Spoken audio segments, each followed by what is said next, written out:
आम्रपाली और भगवान बुद्ध की कहानी कौन नहीं सुनना चाहता। बड़ी ही प्रसिद्ध कहानी है कि आखिर आम्रपाली और भगवान बुद्ध में क्या संबंध था। ऐसी कौन सी शक्ति थी जिसने एक वैश्या को, एक जवान और खूबसूरत वैश्या को बौद्ध भिक्षु बना दिया। मित्रों, आपसे रिक्वेस्ट है कि कहानी को पूरा सुने। मित्रों, कहानी उस समय की है जब महात्मा बुद्ध पहली बार वैशाली पहुंचे। वहां एक बेहद खूबसूरत आम्रपाली नाम की लड़की को नगर वधू घोषित कर दिया गया था।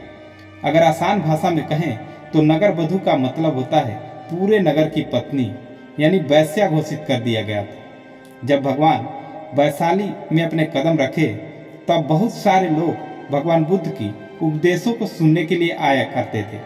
अब वैशाली में भगवान बुद्ध की ख्याति बढ़ती ही जा रही थी। एक दिन आम्रपाली वेश्या भगवान बुद्ध के पास आई। वह महात्मा बुद्ध के उपदेशों से इतनी प्रभावित हुई कि वह हमेशा हमेशा के लिए बौद्ध भिक्षु बनने के लिए तैयार थी। अब आम्रपाली जैसी लड़की इतनी बेहद खूबसूरत कि उसके जैसा पूरे वैशाली शहर में कोई नहीं था, लेकिन बुद्ध के उपदेशों ने उसका जीवन ही बदल दिया। एक दिन आम्रपाली भगवान बुद्ध से कहा कि आप मेरे वहां भोजन पर आएं।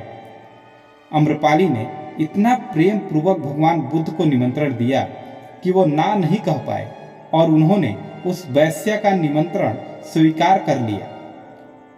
आम्रपाली के जाने के बाद बौद्ध भिक्षु एक शिष्य ने कहा, महात्मा, यह आपने क्या किया? एक वैश्या के घर भोजन का निमंत्रण स्वीकार कर लिया। तब भगवान बुद्ध ने कहा, उसकी बातों में इतनी सच्चाई थी, उसने सच्चे मन से मुझे भोजन पर बुलाया, तो मैं कैसे मना कर सकता था। अब आम्रपाली के खुशी का ठिकाना नहीं था।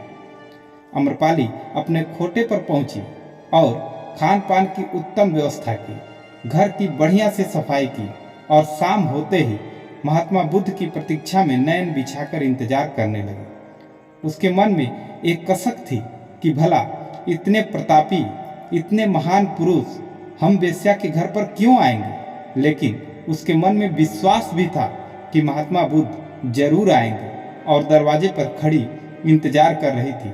तभी उसने देखा कि भगवान बुद्ध उसकी कोठे की तरफ ही आ रहे थे। महात्मा बुद्ध को अपने कोठे की तरफ आते देख आम्रपाली के आंखों में आंसू आ गए और उसने महात्मा बुद्ध को बैठाया, भोजन कराया और उसी क्षण से सौगंध ली कि आज से मैं अपना पूरा जीवन महात्मा बुद्ध के नाम करती हूँ।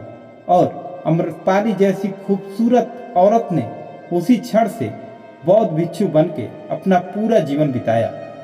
अगर आपको वीडियो पसंद आई हो तो कमेंट में नमो बुद्धाय लिखना मत भूलिएगा और इसी तरह की वीडियो के लिए हमारे चैनल को सब्सक्राइब कर लीजिए।